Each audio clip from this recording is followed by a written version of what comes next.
Good morning students. कल हम पहला पार्ट पढ़ रहे थे। पहला पार्ट हमने शुरू किया था जिसमें कुछ चीज़ें उन पर हमने समझ बनाने की कोशिश की थी। आज हम आगे इस पार्ट को कंटिन्यू करते हैं कि मुख्य प्रश्न जिस पर इस पार्ट में विचार किया गया है, अर्थात मेन जो टॉपिक है इस पार्ट में जिस पर चर्चा की गई है वो क्या है कि किस हद तक व्यक्ति सामाजिक संरचना से बाध्य होता है और किस हद तक वह सामाजिक संरचना के अंतर्गत स्वतंत्र होते हैं।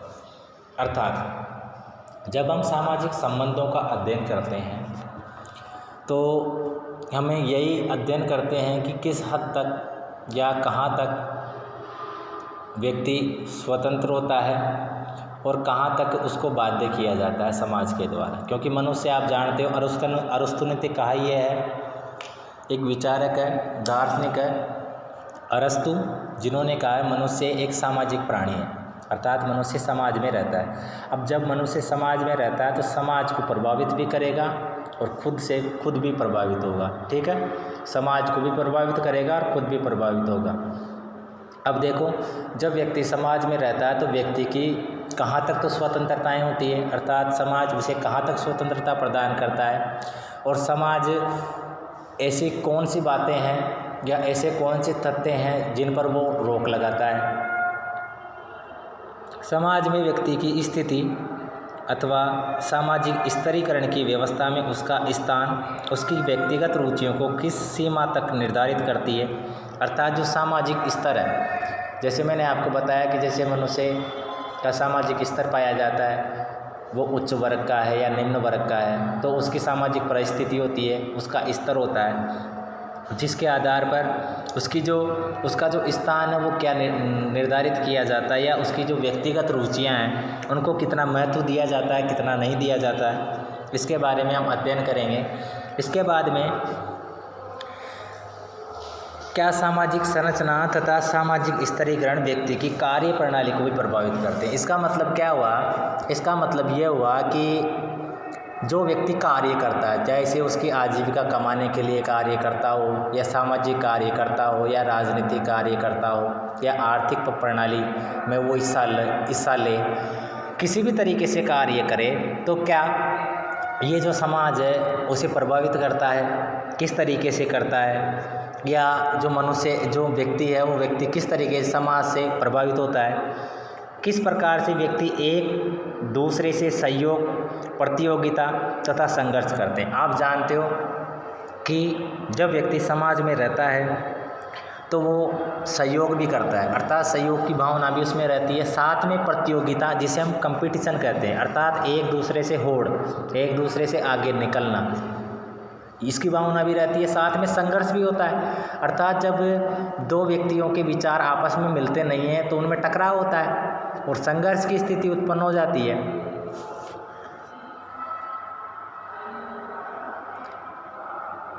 इस अध्याय में हम संक्षेप में सामाजिक संरचना तथा सामाजिक स्तरीकरण की चर्चा करेंगे, अर्थात समाज का स्ट्रक्चर क्या है, उसका निर्माण कैसे हुआ है उसको पढ़ेंगे और समाज में अलग अलग स्तर पर किस तरीके से एक तरीके से विभाजन किया गया है उसको पढ़ेंगे। आपने सामाजिक स्तरीकरण पर विस्तार पूर्वक चर्चा पिछली पुस्तक में अध्याय 2 में की है। अब हम आगे बढ़ते हुए 3 मुख्य सामाजिक प्रक्रियाओं, एक सहयोग, दूसरा प्रतियोगिता और तीसरा संघर्ष, 3 जो बातें हैं उन पे हम चर्चा करेंगे। पहला सहयोग किस तरीके से होता है समाज में, प्रतियोगिता किस तरीके से होती है और संघर्ष किस तरीके से होता है। इनमें से प्रत्येक प्रक्रिया को समझने के लिए हम ये समझने तथा देखने की कोशिश करेंगे कि सामाजिक संरचना तथा सामाजिक स्तरीकरण किस प्रकार सामाजिक प्रक्रियाओं पर अपना प्रभाव छोड़ते हैं। अर्थात जो व्यक्ति का स्तर है, समाज में व्यक्ति का क्या स्तर है, वो उच्च वर्ग से है या निम्न वर्ग से, और जो सामाजिक संरचना है अर्थात संगठन किस प्रकार से हुआ समाज को, वो प्रक्रिया को कैसे प्रभावित करते हैं, अर्थात समाज की जो प्रक्रिया जैसे सहयोग है, प्रतियोगिता है, संघर्ष है, इनको भी प्रभावित किस तरीके से करेंगे।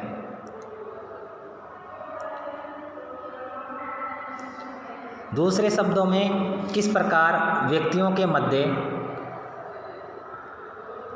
तथा समूह के मध्य सहयोग, प्रतियोगिता तथा संघर्ष होते हैं।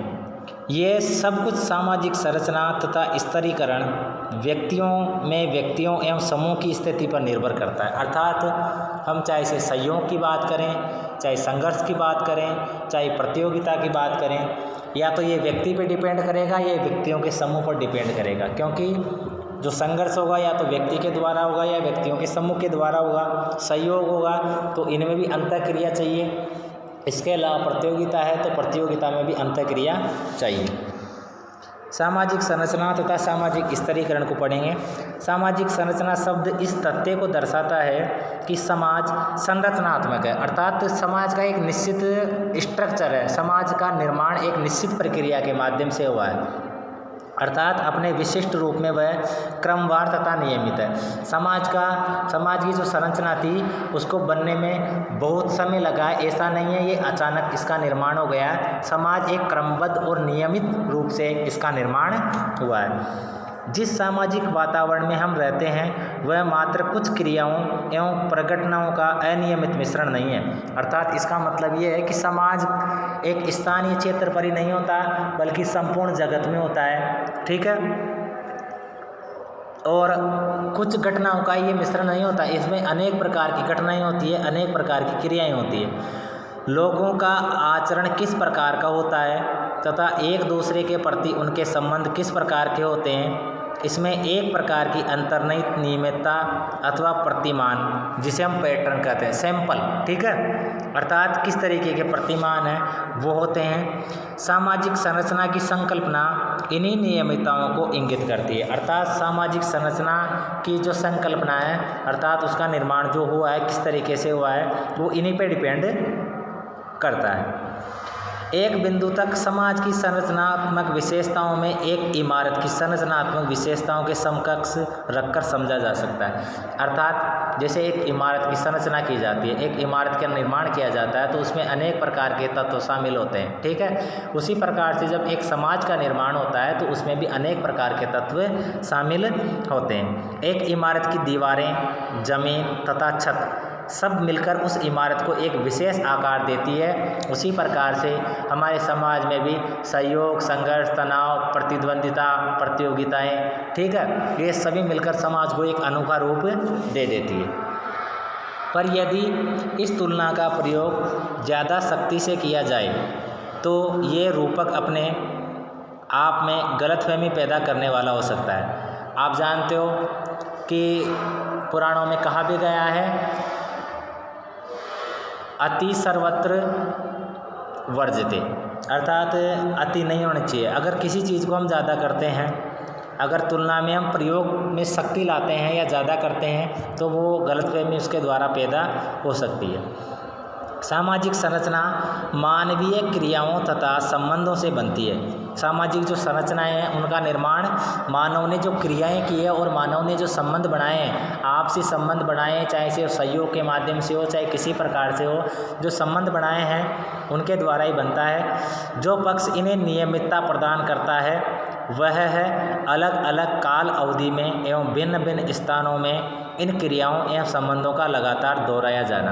अर्थात अगर इन्हें संरचना में जो नियमितता प्रदान करता है उसको हम बोलते हैं बार बार दोहराना, जिसे हम अभ्यास के नाम से जानते हैं। जब बार बार ऐसी क्रियाएं होती है तो वो क्रमबद्ध हो जाती है, एक जैसी हो जाती है।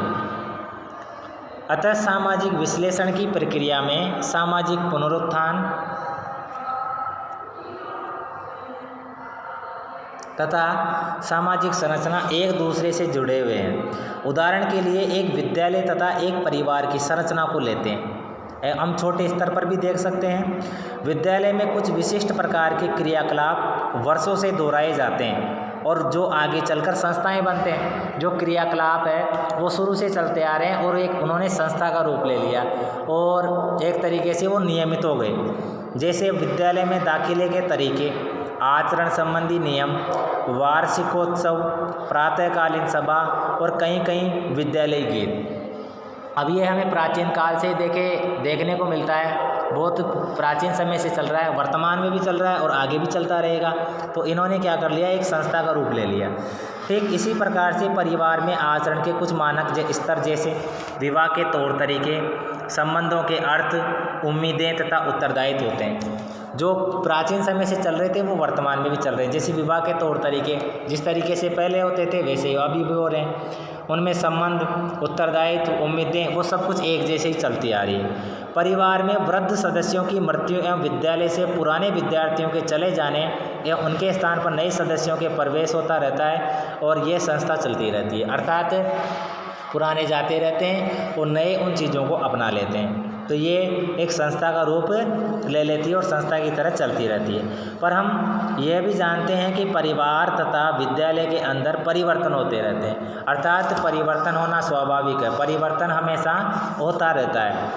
उपरोक्त परिचर्चा तथा क्रियाकलाप हमें एक समझने में मदद करता है कि मानव द्वारा निर्मित समाज उस इमारत की तरह होता है जिसकी प्रत्येक क्षण उन्हीं ईंटों से पुनर्रचना होती है जिनसे उसे बनाया गया है। अर्थात कोई भी इमारत होती है उसका पुनर्निर्माण करना, अगर मान लो जीर्ण शीर्ण हो जाती है, उसका पुनर्निर्माण करना होता है तो उन्हीं तत्वों के द्वारा किया जाएगा जिन तत्वों से उसका निर्माण पहले हुआ है। तो उसी तरीके से वो आगे बढ़ते रहेंगे।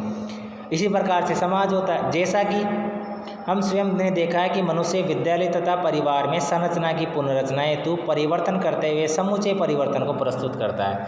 अर्थात वो विद्यालय में रहकर, परिवार में रहकर, समाज में रहकर ही वो क्या करता है, परिवर्तन करता है। वे प्रतिदिन विभिन्न स्तरों पर पुनर्रचना के लिए सहयोग करते हैं। समाज में सहयोग पाया जाता है। ये भी कम सच नहीं है कि उनमें एक दूसरे के साथ दूषित तथा क्रूर प्रतियोगिताएं भी होती है। समाज में रहते हैं तो कभी कभी क्या होता है, प्रतियोगिताएं चलती है। कुछ तो ऐसी होती है जो स्वस्थ प्रतियोगिताएं होती है और कुछ ऐसी होती है जो क्रूर होती है जिनसे व्यक्ति का नुकसान हो सकता है। यह भी हमको समाज में देखने को मिलता है। सच्चाई यह है कि सहयोगात्मक व्यवहार के साथ साथ ही हम गंभीर प्रकृति के संघर्षों को भी देखते हैं। अर्थात जो समाज होता है, जो परिवार होता है, उसमें सहयोगात्मक भावना तो होती है, साथ में संघर्ष की भावना भी देखने को मिलती है। जैसा कि हम आगे देखेंगे कि सहयोग को ज़बरदस्ती लागू भी किया जा सकता है ताकि संघर्षों को छिपाया जा सके। एमिल दुर्खाइम द्वारा आगे बढ़ाया जाने वाला एक मुख्य विषय है कि समाज अपने सदस्यों की क्रियाओं को सामाजिक प्रतिबंध लगाते हैं। एमिल दुर्खाइम ने बताया है कि किस तरीके से सामाजिक क्रियाओं पर जो समाज के सदस्य हैं उनके द्वारा प्रतिबंध लगाए जाते हैं। दुर्खाइम ने तर्क दिया कि व्यक्ति पर समाज का प्रभुत्व होता है। व्यक्ति पर किसका प्रभुत्व होता है? समाज का। यानी व्यक्ति पर अधिकार किसका है? जिस समाज में वो रह रहा है उस समाज का अधिकार होता है। समाज व्यक्ति की कुल क्रियाओं से कहीं अधिक है। इनमें दृढ़ता अथवा कठोरता है। दृढ़ता भी होती है समाज में और कठोरता भी होती है, जो भौतिक पर्यावरण की संरचना के समान है। अर्थात भौतिक जो पर्यावरण है, जैसे हम हमारे आसपास जो भौतिक पर्यावरण देखते हैं उनके समान है। सोचिए कि एक व्यक्ति ऐसे कमरे में खड़ा है जहाँ बहुत सारे दरवाजे। कमरे की संरचना व्यक्ति की संभावित क्रियाओं को बाध्य करेगी। उदाहरण के तौर पर दीवारों तथा दरवाजों की स्थिति प्रवेश तथा निकास के रास्तों को दर्शाती है। दुर्खाइम के अनुसार सामाजिक संरचना हमारी क्रियाओं को समानांतर रूप से बाध्य करती है। इसकी सीमा तय करती है कि हम एक व्यक्ति के रूप में क्या कर सकते हैं। अर्थात समाज कठोर तो होता है, समाज प्रतिबंध भी लगाता है, लेकिन हम समाज में किस तरीके से सामंजस्य करें ये हमें दुर्खाइम ने बताया है। ये हमसे बाह्य है कि ठीक उसी प्रकार से जैसे कमरे की दीवारें होती है, जिस प्रकार से हम कमरे में रहते हैं, कमरा में प्रतिबंध करता है, उसी प्रकार से समाज में हमें प्रतिबंध करता है। समाज में रहकर हम किस तरीके से प्रतिद्वंदित रहते हैं, किस तरीके से हम सहयोग रखते हैं, किस प्रकार से प्रतियोगिता करते हैं, किस तरीके से टकराव करते हैं, किस तरीके से हम सामंजस्य रखते हैं, ये सब कुछ निर्भर करता है। अन्य सामाजिक चिंतक जैसे कार्ल मार्क्स ने भी सामाजिक संरचना की बाध्यता पर बल दिया, लेकिन साथ ही मनुष्य की सृजनात्मकता को महत्वपूर्ण मानते हैं। जैसे कार्ल मार्क्स ने तो एक सिद्धांत भी दिया है, मार्क्सवादी सिद्धांत, जिसमें उसने बताया था कि समाज में दो प्रकार के वर्ग पाए जाते हैं। एक होता है अमीर वर्ग और दूसरा होता है गरीब वर्ग। जो अमीर वर्ग होता है उसकी संख्या कम होती है और गरीब वर्ग की संख्या ज़्यादा होती है। लेकिन अमीर वर्ग के पास में संसाधन ज़्यादा पाए जाते हैं और गरीब व्यक्ति के पास में संसाधन कम पाए जाते हैं। ठीक है, अब दोनों में संघर्ष होता है जिसे वर्ग संघर्ष का नाम दिया गया। ठीक है, गरीब व्यक्तियों की संख्या ज़्यादा है, इसलिए जो संसाधन होते हैं ना संपूर्ण, उन पर अधिकार गरीबों का हो जाता है। फ्रांस की क्रांति हुई थी 1789 में, जिसमें समानता, स्वतंत्रता और बंधुत्व पर बल दिया गया था, वो इसी पर आधारित था। ठीक है, कार्ल मार्क्स ने जो सिद्धांत दिया, मार्क्सवादी सिद्धांत, उसका समर्थन किया लेनिन और स्टालिन ने। तो इस तरीके से हम ये देखते हैं। परंतु कार्ल मार्क्स ने ये तर्क दिया कि मनुष्य इतिहास बनाता है, परंतु इतिहास निर्माण न तो उसकी इच्छा पर है और न ही उनकी पसंद की शर्तों पर आधारित होता है। अर्थात मनुष्य ने इतिहास तो बनाया, लेकिन वो कंडीशन पे डिपेंड करता है। मनुष्य की शर्तों पर इतिहास नहीं बना, उसकी इच्छा से भी नहीं है। जो इतिहास है वो तो एक कालक्रम है, एक खंड है, जो धीरे धीरे परिवर्तित होता रहा और धीरे धीरे इसमें जुड़ता गया। अपनी इच्छानुसार नहीं अपनी मनपसंद शर्तों पर, बल्कि इतिहास का निर्माण उन ऐतिहासिक तथा संरचनात्मक स्थितियों की उन बाध्यताओं तथा संरचनाओं के अंतर्गत होता है जहाँ जीवन यापन कर रहा है। अर्थात इसका मतलब क्या हुआ? इसका मतलब ये हुआ कि जो उसने ये बताया कि जो हमारा इतिहास है वो इतिहास व्यक्ति के द्वारा ही बनाया जाता है, लेकिन एक तरीके से हम कहें तो उसकी कुछ शर्तें हैं। वो शर्तें ये हैं कि उसकी इच्छा के अनुसार नहीं बनता। जो ऐतिहासिक कालक्रम होता है, जो खंड होता है, उसके द्वारा सब जो हमारा इतिहास है उसका निर्माण होता जाता है और उसके अनुसार ही फिर वो क्या करता है, जीवन यापन करता है। ठीक है।